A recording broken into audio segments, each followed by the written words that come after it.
2024 లేదా 25లో డిగ్రీ లేదా బీటెక్ చదివారా? సాఫ్ట్‌వేర్ జాబ్ కోసం ఎదురు చూస్తున్నారా? అయితే కోడ్ జ్ఞాన్ 100 డేస్ కోర్సులో చేరండి. జాబ్ సాధించండి. అహ్మదాబాద్ విమాన ప్రమాదం ఎంతటి విషాదాన్ని నింపిందో తెలిసిందే.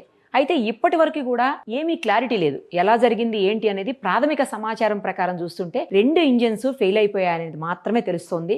అది ఎలా జరిగింది ఏంటి అనేది కూడా ఇంకా క్లారిటీ లేకపోయినప్పటికీ కొన్ని విషయాలైతే చర్చకొస్తున్నాయి. ఎందుకంటే 2 ఇంజిన్స్ కూడా ఒకేసారి ఆఫ్ అయిపోవటానికి బర్డ్ ఏదన్నా హిట్ చేస్తే అలాంటి అవకాశం లేదు అని చెప్పి ఇంతకుముందు పైలట్స్గా వర్క్ చేసిన వాళ్ళు కావచ్చు, లేకపోతే అందులో ఎక్స్పీరియన్స్ ఉన్న వాళ్ళు కావచ్చు, లేదు అంటే సేఫ్టీ ఆఫీసర్స్ కావచ్చు. వీళ్ళందరూ చెప్పేది ఏంటంటే బర్డ్స్ హిట్ చేసినప్పుడు ఇంజిన్ ఒకటి పోయినా రెండో ఇంజిన్ పనిచేస్తుంది. రెండో ఇంజిన్లోంచి ఫ్యూయల్ సప్లై అవుతుంది.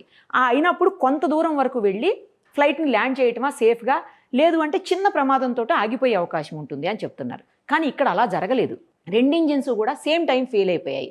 దానికి రీజను చాలామంది ఇప్పుడు అంటే విశ్లేషకులు కావచ్చు, లేదు అందులో ఎక్స్పీరియన్స్ ఉన్నటువంటి క్యాప్టెన్స్ కావచ్చు, లేదు పైలట్స్ కావచ్చు, ఎక్స్ పైలట్స్ కావచ్చు, వీళ్ళందరూ కూడా ఒక్కటే దాని మీద అందరూ కూడా డిపెండ్ అయ్యి చెప్తున్నది ఏంటి అంటే ఫ్యూయల్ సప్లై పైప్ లైన్లో మెయిన్ స్విచ్ని ఆఫ్ చేశారు అని. దర్యాప్తులో కూడా ఇది బయటకు వచ్చింది అని చెప్తున్నారు. ఇంకా పూర్తిగా సమాచారం అయితే బయటికి రానప్పటికీ కూడా మొత్తం యాక్సిడెంట్ అయినప్పటి నుంచి ఇప్పటి వరకు జరిగిన ప్రతి దాన్ని విశ్లేషించుకుంటూ పోతే, అలాగే ఎక్స్పీరియన్స్ ఉన్న వాళ్ళు చెప్పే చూస్తే ఒక్క విషయం అయితే క్లియర్గా అర్థమవుతుంది. ఏదైతే ఫ్యూయల్ సప్లై పైప్ లైన్ ఉందో దాంట్లో ఉన్నటువంటి మెయిన్ స్విచ్ని ఆఫ్ చేశారు అని చెప్తున్నారు. కానీ బయలుదేరే ముందు, ఎందుకంటే అది ఢిల్లీ నుంచి అహ్మదాబాద్కి వచ్చింది. అహ్మదాబాద్లో 2 అవర్స్ అక్కడే గ్రౌండ్లోనే ఉంది.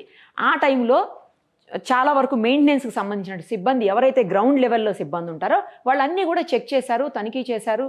మొత్తం క్లియరెన్స్ ఇచ్చిన తర్వాతనే పైలట్ ఫ్లైట్ని తీసుకుని బయలుదేరడం జరుగుతుంది. పైలట్కి ఈ విషయంలో సంబంధం ఉండదు.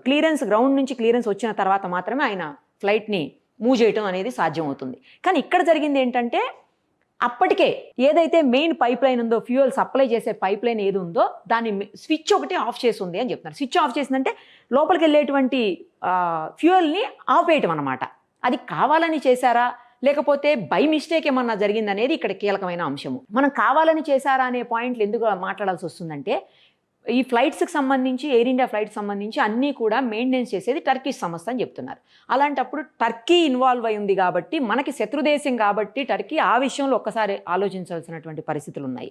ఒకవేళ పొరపాటున ఎవరన్నా మూసివేస్తే మరి లాస్ట్లో గ్రౌండ్ క్లియరెన్స్ ఎలా ఇచ్చారు అనేది కూడా ఇక్కడ కీలకమైన అంశము. కానీ గ్రౌండ్ స్టాఫ్ని యూజ్ చేసుకోగలిగేటువంటి కెపాసిటీ అవతల దేశాలకు ఉందా అనేది కూడా చాలా ముఖ్యమైన అంశము. దాని మీద కూడా దర్యాప్తు జరగాల్సిన అవసరం ఉంది. కానీ ఇక్కడ పైలట్స్ అయితే మాత్రం ఏ విధమైనటువంటి మిస్టేక్ లేదు అని చెప్తున్నారు. పైలట్స్ ఈ పైప్ లైన్ వాల్వ్ ఏదైతే ఫ్యూయల్ సప్లై చేసే పైప్ లైన్ వాల్వ్స్ ఉన్నాయి అవి కానీ, వాటి స్విచ్లు కానీ వాళ్ళకి అసలు ఏమాత్రం వాటిని ఆపరేట్ చేయడానికి వాళ్ళకి అసలు పర్మిషన్ ఉండదట. కేవలం గ్రౌండ్ లైన్లో ఉన్నటువంటి స్టాఫ్ మాత్రమే వాటిని ఆపరేట్ చేయగలుగుతారు. సో ఆ టైంలో ఇంకోటి ఏంటంటే 127,000 లీటర్ల ఫ్యూయల్ ఆ టైంలో ఉందని చెప్తున్నారు. చాలా పెద్ద ట్యాంకు, పెద్ద ఎక్కువ మొత్తంలో కూడా ఆయిల్ అందులో ఉంది, ఫ్యూయల్ అందులో ఉంది. ఎందుకంటే లాంగ్ డిస్టెన్స్ పోవాలి కాబట్టి, చాలా దూరం వెళ్తుంది, జర్నీ చేయాలి కాబట్టి, అవర్స్ టుగెదర్ జర్నీ ఉంటుంది కాబట్టి ఎక్కువ ఫ్యూయల్ని రెడీగా పెట్టుకుని ఉన్నారు. అలాంటిది సడన్గా ట్యాంక్కి సప్లైని అంటే ఆఫ్ చేసేస్తే, ఇంజన్కి ఆఫ్ చేసేస్తే ట్యాంక్ నుంచి, అప్పుడు ఏమవుతుందంటే లోపల ఉన్నటువంటి కొద్దో గొప్ప ఏదైతే మెయిన్ పైప్ లైన్ నుంచి ఇంజిన్ వరకు ఉంటుందో చిన్న పైప్ ఉంటుంది కాబట్టి ఆ పైపులో ఉన్నటువంటి ఫ్యూయల్ కేవలం 30 నుంచి 40 సెకండ్లు మాత్రమే పనిచేస్తుందంట. ఇప్పుడు మనం చూసాము ఆ ప్రమాదాన్ని చూసినప్పుడు మీరు ఒకసారి అబ్జర్వ్ చేయండి. ఇదిగో కేవలం 40 సెకండ్లు 45 సెకండ్లో కూలిపోయింది. ఏదైతే రన్వే మీద టేకాఫ్ తీసుకుందో అక్కడి నుంచి 45 సెకండ్స్లోనే కూలిపోయింది. అంటే 45 సెకండ్లు ఏదైతే ముందు నేను ఇప్పుడు చెప్పాను ఫ్యూయల్ ట్యాంక్ దగ్గర నుంచి సప్లై చేసే అవకాశం ఉందని, కాస్త టైం మాత్రమే సప్లై అవకాశం ఉందని చెప్తున్నాను కదా. సో ఆ టైంలో 30 to 40 సెకండ్స్ అని చెప్పాను. 30 to 40 సెకండ్స్ మధ్యలో కొంచెం ఫ్యూయల్ మాత్రమే ఉంటుందంట. ఆఫ్ అయిపోయింది కదా ఇంజిన్ ఇక్కడ, అంటే ఇంజిన్ దగ్గరికి సప్లై ఆఫ్ అయిపోయింది కాబట్టి కొంచెం మొత్తం మాత్రమే ఉంటుంది. అంటే చాలా తక్కువ సమయానికి సరిపడా ఇంధనం మాత్రమే ఉంటుంది ఆ పైపులో. కరెక్ట్గా అదే జరిగింది. 45 సెకండ్స్లో ఆగిపోయింది ఇంజిన్. ఆగిపోయి రెండు ఇంజిన్లు ఆగిపోవటం, కొలాప్స్ అయిపోవటం మనం కళ్ళారా చూసాము విజువల్స్లో. సో అంటే కావాలని ఎవరో ఆఫ్ చేశారన్నమాట. ఇప్పుడు ఏం జరిగింది, దాన్ని పూర్తిగా తనిఖీ చేయకుండా అసలు ఎందుకు పంపించారు? గ్రౌండ్ సిబ్బంది బాధ్యత వహించాల్సినటువంటి అవసరం ఉంటుంది దీనిలో, వాళ్ళదే పూర్తి బాధ్యత. ఎందుకంటే ఆ వాల్వ్ని తీయటం కానీ లేకపోతే తిరిగి ఆన్ చేయటం కానీ ఆఫ్ చేయటం కానీ కేవలం వాళ్ళదే బాధ్యత. సో ఇప్పుడు వాళ్ళదే అన్నమాట. ఇంకొకటి మెయిన్ చూడండి, ఫ్యూయల్ ట్యాంక్స్ దీనికి అంటే బోయింగ్ 787 ఫ్యూయల్ సిస్టంలో ముఖ్యమైన విషయాలు ఏంటంటే ఆ ట్యాంక్లో సెంటర్ ట్యాంక్ వచ్చి 67.5 టన్నులు ఉంటుందంట. అయితే ప్రతి వింగ్లో కూడా 16.9 టన్స్ ఉంటుందని చెప్తున్నారు.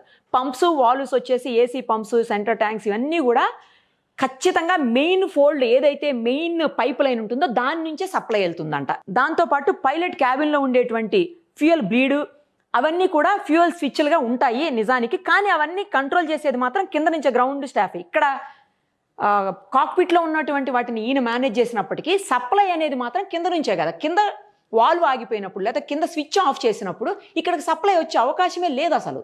సో మనకు అదే తెలుస్తుంది. సాంకేతికంగా కూడా ఏ రకంగా చూసినా కూడా అదిగో ఇదే రాశారు చూడండి, ఫ్యూయల్ మెయిన్ వాల్వ్ను కనుక క్లోజ్ చేసేస్తే పైపులో మిగిలి ఉన్నటువంటి ఫ్యూయల్తో ఇంజన్లో కేవలం 30 నుంచి 40 సెకండ్లు మాత్రమే నడుస్తాయి. ఆ సమయంలో 625 అడుగులు ఎత్తు మాత్రమే చేరుతుంది. మనం చూసాం 700 అడుగులు మాత్రమే వెళ్ళింది ఈ ఫ్లైట్. అంటే కరెక్ట్గా అన్నీ సరిపోతున్నాయి. ఆ తర్వాత ఇంధనం అయిపోతే ఇంజన్లు ఆగిపోతే విమానం కూలిపోతుంది. ఇప్పుడు సేమ్ అదే జరిగింది. కేవలం 30 నుంచి 40 సెకండ్లు వచ్చే అవకాశం 45 సెకండ్లు వచ్చింది.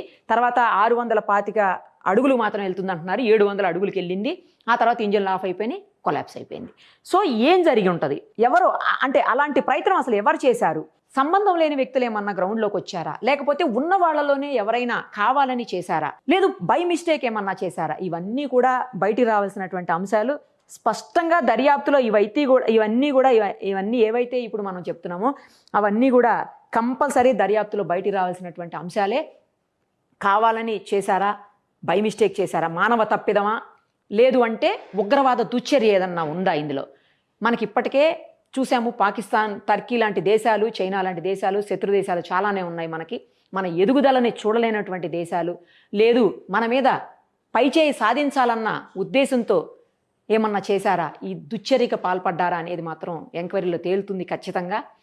ఇంకొకటి, బ్లాక్ బాక్స్ అనేది బయటకు వస్తే అందులో కూడా క్లారిటీగా క్లియర్గా కేవలం కాక్పిట్లో వీళ్ళు మాట్లాడుకునేవే కావు, అందులో ఏం జరిగింది, సాంకేతికంగా ఏమన్నా ఇబ్బందులు ఉన్నాయా, లేకపోతే ఇంజిన్ పరంగా ఏమన్నా ఇబ్బందులు ఉన్నాయా, లేదు ఫ్యూయల్లో ఏదన్నా డిస్టర్బెన్సెస్ ఉన్నాయా, లేదు కంటామినేటెడ్ ఫ్యూయల్ ఏమన్నా వెళ్ళిందా. కంటామినేటెడ్ ఫ్యూయల్ వెళ్ళినా కూడా ఇవన్నీ కూడా బ్లాక్ బాక్స్లో బయటపడతాయి అంటున్నారు. దీన్ని డీకోడ్ చేస్తే అది త్వరలోనే బయటకు వస్తుంది అనుకోండి. ఇంకొక అంశం ఏంటంటే ఇక్కడ ఒకవేళ ఫ్యూయల్ ఏమన్నా కంటామినేషన్ జరిగే అవకాశం ఉంది.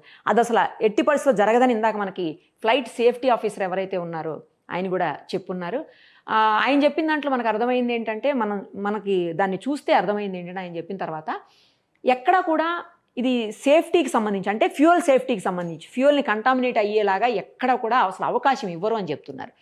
చాలా పెద్ద పెద్ద స్థాయిలోనే అన్నీ క్లీన్గా క్లియర్గా చెకింగ్స్ జరుగుతాయి. ఏ మాత్రం తేడా వస్తే ఆ ట్యాంక్ వెనక పంపించి కొత్త ట్యాంక్ తీసుకొచ్చి పోస్తారు అని చెప్తున్నారు. మరి అదేమన్నా బై మిస్టేక్. కానీ ఆయన ఇందాక చెప్పిన దాంట్లో ఏంటంటే చుట్టూరు పేపర్సు, వాళ్ళు ఏమైనా తిన్న పదార్థాలకు సంబంధించినవి అక్కడ పడేస్తారని చెప్పి, దాని ఏమన్నా వచ్చి పొరపాటుని ఇందులోకి వచ్చి అది కూడా అవకాశం లేదు అసలు చెప్పాలంటే. ఎందుకంటే పార్ట్స్కి ఏమన్నా తగులుతుందేమో, రన్నింగ్ పార్ట్స్కి ఏమన్నా వెళ్ళి అంటుకుంటాయేమో, కానీ ఫ్యూయల్ ట్యాంక్లోకి వెళ్ళే అవకాశం అయితే లేదు. డైరెక్ట్ దీని నుంచి ఏదైతే ట్యాంకర్ వస్తుందో డైరెక్ట్ దాని నుంచి ట్యాంకర్ నుంచి పోసేస్తారు కాబట్టి ఆ అవకాశం కూడా లేదు. సో ఇదేదో ఖచ్చితంగా కావాలని చేసినటువంటి దుశ్చర్యగానే భావించాల్సిన పరిస్థితులు అయితే ఇప్పుడు కనిపిస్తున్నాయి. ఏదైనా బ్లాక్ బాక్స్ అనేది డీకోడ్ చేసేస్తే మొత్తం వస్తుంది. కానీ ఇంతమంది మరణానికి, ఇంతమంది ఏడుపులకు కారణమైన వాళ్ళు ఒకవేళ మానవులే కావాలనే దేశం కానీ మానవులు కానీ ఎవరన్నా చేస్తే మాత్రం ఖచ్చితంగా శిక్ష అనుభవించే తీరుతారు. సుమన్ టీవీలో మీ పర్సనల్ అండ్ బిజినెస్ ప్రమోషన్స్ కోసం కింది నెంబర్కి కాంటాక్ట్ చేయండి.